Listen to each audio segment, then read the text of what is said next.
देवू भाई, आपको भी बहुत बहुत नमस्कार।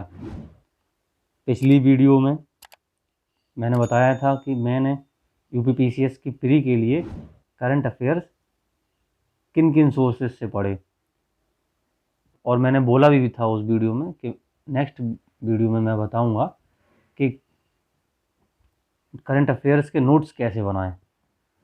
तो आज देवू भाई आपको मैं इससे नोट्स के एग्जांपल से बताऊंगा कि जो दो मैगजीन्स मैंने बताई थी, एक घटनासार और एक ई दृष्टि, उन मैगजीन से मैंने करंट अफेयर्स के नोट्स कैसे बनाए। ये घटनासार का है। अब इसका पहला पेज था जिसे आप देख सकते हैं, राष्ट्रीय घटनाओं की अर्धवार्षिकी।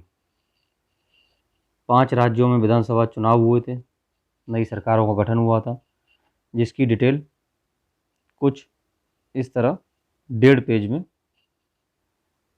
लगभग 2 पेज में दी हुई थी। तो इसके नोट्स मैंने, आप नीचे देखेंगे,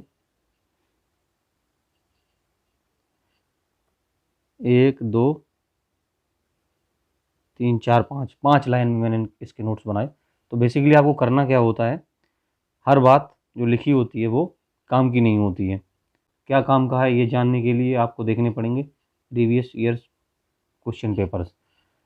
मैक्सिमम क्या रहता है, अगर किसी किन्हीं राज्यों में जिस वर्ष एग्ज़ाम हो रहा है, कहीं चुनाव हुए हैं, तो वहाँ क्या पूछ सकता है, वहाँ कितनी सीटें हैं। अगर लोकसभा के चुनाव हुए हैं तो लोकसभा की कितनी सीटें हैं, विधानसभा का चुनाव हुआ है तो विधानसभा की कितनी सीटें हैं, कौन कौन से मुख्यमंत्री वहाँ पर चयनित हुए हैं। अब चूँकि करंट अफेयर का स्तर दिनों दिन बढ़ता जा रहा है पीसीएस के हर एक एग्ज़ाम में, तो अब ये पूछ लेता, जैसा कि उत्तराखंड पीसीएस में पूछ लिया गया था मैच द फॉलोइंग में, विधानसभा स्पीकर के नाम को मैच करना था। तो इस तरह आप देखेंगे इस पूरे पेज में जो हमारे काम का डेटा है वो ये है कि किन किन राज्यों में चुनाव हुए हैं, इन राज्यों की राजधानी, फिर इन राज्यों में विधानसभा की सीटों की संख्या, और कौन इनमें मुख्यमंत्री बना है। और अगर आप जिस स्टेट से हैं, जैसे कि मान लीजिए आप यूपी से हैं और यूपी का एग्ज़ाम देने जा रहे हैं, तो उसमें थोड़ा सा और 2-3 फैक्ट इम्पोर्टेंट हो जाते हैं। जैसे कि सबसे बड़ी पार्टी कौन सी रही। एक एग्ज़ाम में, मुझे किसी एग्ज़ाम में याद है, एग्जैक्ट नाम याद नहीं आ रहा, जिसमें पार्टी की सीट पूछी गई थी। कुछ बहुत फेमस पार्टियां नहीं थी कि किस पार्टी ने कितनी सीट जीती हैं। मैच द फॉलोइंग का क्वेश्चन था, जो गलत मैचिंग वाला चेक करना था। और ये जो लिखी हुई हैं इन्हीं में से सारी पार्टियां दी हुई थी। तो जिस स्टेट का आप एग्ज़ाम दे रहे हैं उस स्टेट के चुनाव में थोड़ी सी डिटेल एक्स्ट्रा हो जाती है। बाकी अदर स्टेट का केवल वहाँ पर कितनी विधानसभा सीटें या लोकसभा सीटें हैं, और वहाँ पर कौन मुख्यमंत्री बना है, कौन विधानसभा अध्यक्ष बना है, बस इतनी चीज़ें ही इम्पोर्टेंट होती हैं और सारा पेज काम का नहीं होता। अब देखिए मैंने क्या लिखा था। 5 राज्यों में विधानसभा चुनाव। उत्तराखंड 47/70 बीजेपी, 70 सीटें थी, 47 बीजेपी को मिली। इससे ये भी क्लियर हो गया सबसे बड़ी पार्टी कौन थी, बीजेपी। और सीएम, मुख्यमंत्री कौन बने, पुष्कर सिंह धामी। अब जब आप नोट्स बनाते हैं तो करना क्या है कि आपको कॉन्साइज करना, जितना ज़्यादा आप छोटा कर सकते हैं उतना ज़्यादा छोटा करना है। अब इसी लाइन को मैं ऐसे भी लिख सकता था, उत्तराखंड में पुष्कर सिंह धामी मुख्यमंत्री बने।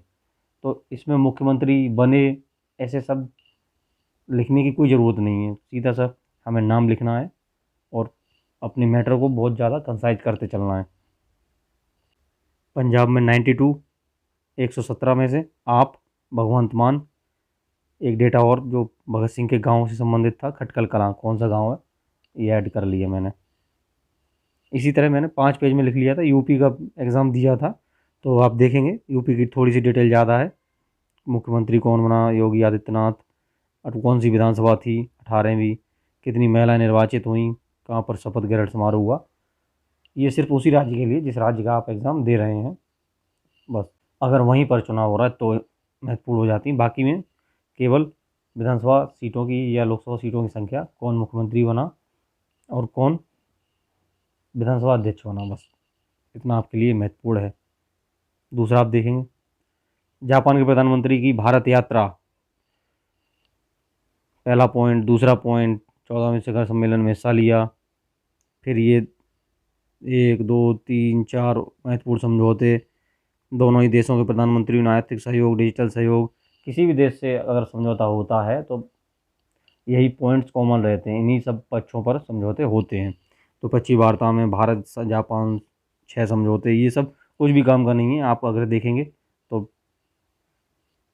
आपको बस इतना देखना है, भारत और जापान के प्रधानमंत्री आपस में मिले, ये 14वां वार्षिक शिखर सम्मेलन था और जापान के प्रधानमंत्री फूमियो किशिदा।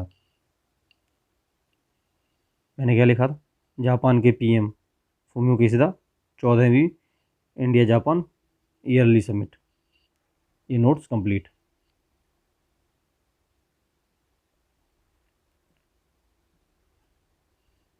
नेक्स्ट, 6 भारतीय हवाई अड्डों को SXQ अवार्ड्स 2021। तो इतने सारे यहाँ पर दिए हुए हैं, 6 भारतीय हवाई अड्डों को ASQ अवार्ड्स। इसमें ये लिखना है कि कौन देता है, एयरपोर्ट काउंसिल द्वारा। उसके बाद केवल डायरेक्ट लिख दिया 4 पॉइंट्स में, कैटेगरी में, किस कैटेगरी में किसको अवार्ड मिला हुआ है। नेक्स्ट क्वेश्चन, भारत का पहला पूर्ण स्वामित्व वाला महिला पार्क। अब आप देखेंगे, भारत के पहले पूर्ण स्वामित्व वाले महिला औद्योगिक पार्क को हैदराबाद में 8 मार्च 2012 को अंतर्राष्ट्रीय महिला दिवस के अवसर पर खोला गया, जिसे फिक्की लेडी ऑर्गेनाइजेशन द्वारा बढ़ावा दिया जा रहा है। राज्य सरकार के सहयोग से एफएम में 25% महिला इकाई शामिल है, जैसे लेडी के 16 विभिन्न। इतना बहुत कुछ इसमें लिखा हुआ, बहुत सारी डिटेल दी हुई है। इसमें काम का कितना है, केवल इतनी बात, भारत का पहला पूर्ण स्वामित्व वाला महिला पार्क कहाँ पर खोला गया। सीधा सा आंसर आपको लिखना है, हैदराबाद में। बस इतनी चीज़ ही काम की है।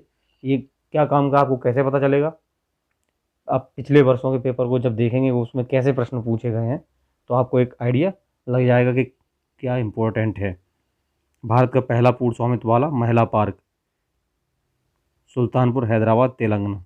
बात खत्म। नेक्स्ट, राज्य स्वास्थ्य सूचकांक। इसको कंसाइज कैसे करें, ये पूरे 1 पेज का डेटा है। अब देखिए मैंने इसको कितने में लिखा हुआ है, केवल 2 लाइनों में इसमें लिखा हुआ है। कोई भी सूचकांक होता है, सीधी सी बात, उस सूचकांक को जारी कौन करता है, उस सूचकांक को कौन जारी कर रहा है, उस सूचकांक में कौन सा प्रदेश पहले नंबर पर है, और जिस स्टेट का आप पेपर दे रहे हैं, अगर हम यूपी का दे रहे हैं, हम यहाँ बात कर रहे हैं, तो यूपी का कौन सा स्थान है। बस ये 3 चीज़ें आपको देखनी है, बाकी की चीज़ें आपको छोड़ देनी है। सारे आपको रैंकिंग याद नहीं करनी है। तो आइए देखते हैं मैंने क्या किया। राज्य स्वास्थ्य सूचकांक नीति आयोग जारी करता है, केरल पहला लिखा हुआ है, उत्तर प्रदेश 19वां लिखा हुआ है। बस और इसका शीर्षक, अगर शीर्षक दिया हुआ है तो शीर्षक लिख लीजिए। जारीकर्ता में विश्व नीति आयोग और इन दोनों का सहयोग दिया हुआ है। बस पूरा 1 पेज आपका 2 लाइनों में आ गया। IIT मद्रास ने ARIIA रैंकिंग 2021 में पहला स्थान प्राप्त किया। ARIIA क्या है, Atal ranking of institution on innovation achievements. अब इसमें देखना क्या है, मेन चीज़ बस आपको इतनी ही देखनी है, कौन सी कैटेगरी में कौन से इंस्टीट्यूट को पहला नंबर दिया है। उसमें भी आप फोकस करेंगे, अगर कोई यूपी का इंस्टीट्यूट किसी कैटेगरी में पहले नंबर पर या दूसरे नंबर पर आया है तो उसे फोकस रखेंगे और बाकी चीज़ों को हटा देंगे। इस पेज को मैंने कितनी जगहों में लिखा हुआ है, 4 पॉइंट्स में। किसके द्वारा जारी किया गया है, राष्ट्रीय महत्व के संस्थान IIT मद्रास, मुंबई, दिल्ली, कानपुर चौथा नंबर। पहले 3 लिख लिए, चौथा कानपुर इसलिए लिखा वो यूपी से संबंधित है। राज्य और डीम्ड विश्वविद्यालय में पहला नंबर पंजाब विश्वविद्यालय चंडीगढ़, सरकारी इंजीनियरिंग कॉलेज पुणे, निजी 2-3 पॉइंट्स अलग अलग कैटेगरी में डायरेक्ट आंसर लिखा है। नोट्स बनाते समय, कंसाइज करते समय नोट्स को आपको ध्यान रखना है कि आपको देने वाले वर्चस्व था, होता है, प्राप्त किया है, इसका स्थान ये है। ये सारी चीज़ें लिखने की ज़रूरत बिल्कुल भी नहीं है कि उत्तर प्रदेश का पहला स्थान है। आप सीधे यूपी लिखिए और सीधा स्थान 11, बस आगे बढ़िए।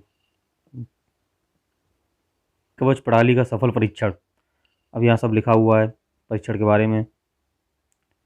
ये मिशन जीरो एक्सीडेंट मिशन, केंद्रीय बजट में आत्मनिर्भर भारत योजना के तहत की गई घोषणा।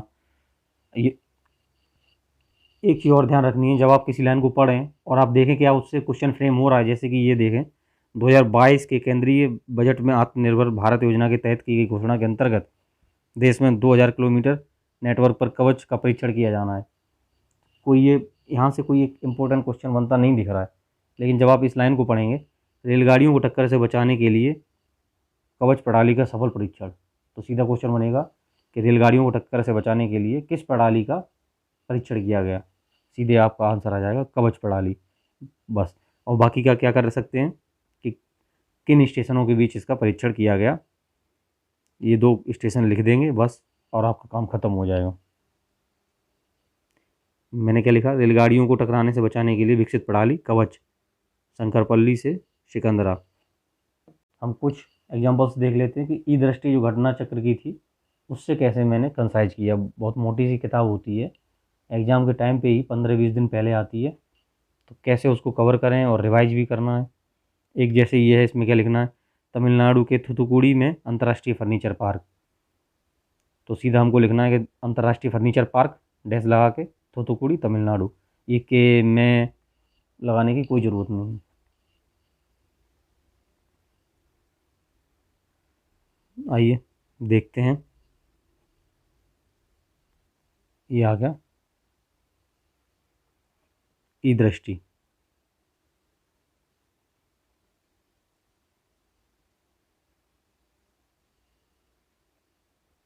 ये चैलेंज 2.0, तो इसमें हम देखेंगे ये 2.0 अगर ये दिया हुआ है तो अटल न्यू इंडिया चैलेंज जो 1.0 है कब लागू हुआ, कोई मिशन है कब आया और किस किस चीज़ को कवर करता है, बेसिकली इसको हमने लिखा।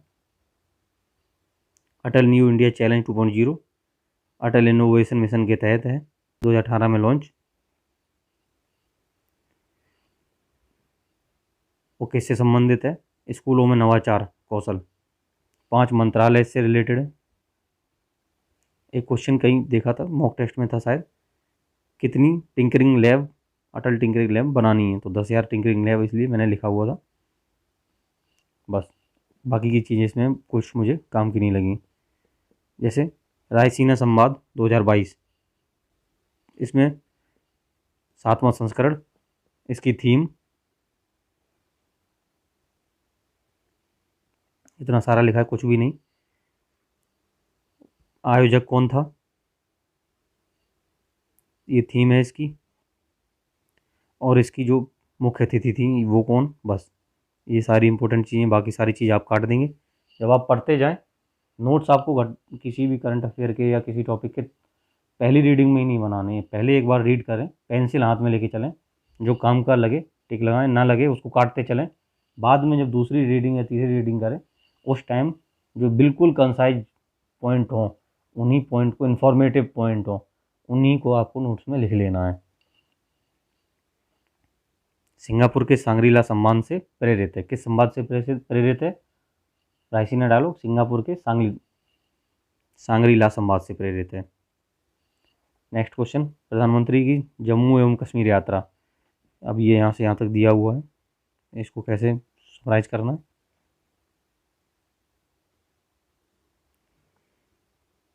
अब यहाँ पर ये जैसे आता है राष्ट्रीय पंचायती राज दिवस, तो आपको ये देख लेना 24 अप्रैल दे दिया।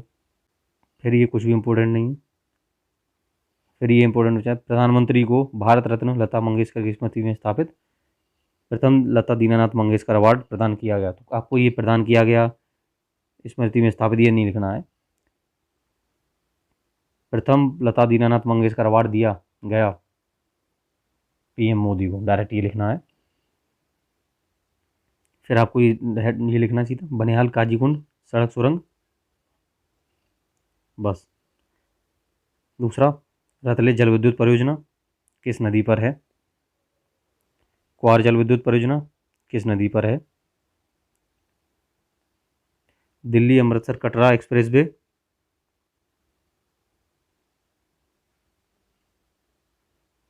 किन दो स्थानों को जोड़ता है। बस यही सारी चीज़ लिखनी है और इसमें कुछ खास इंपॉर्टेंट नहीं है।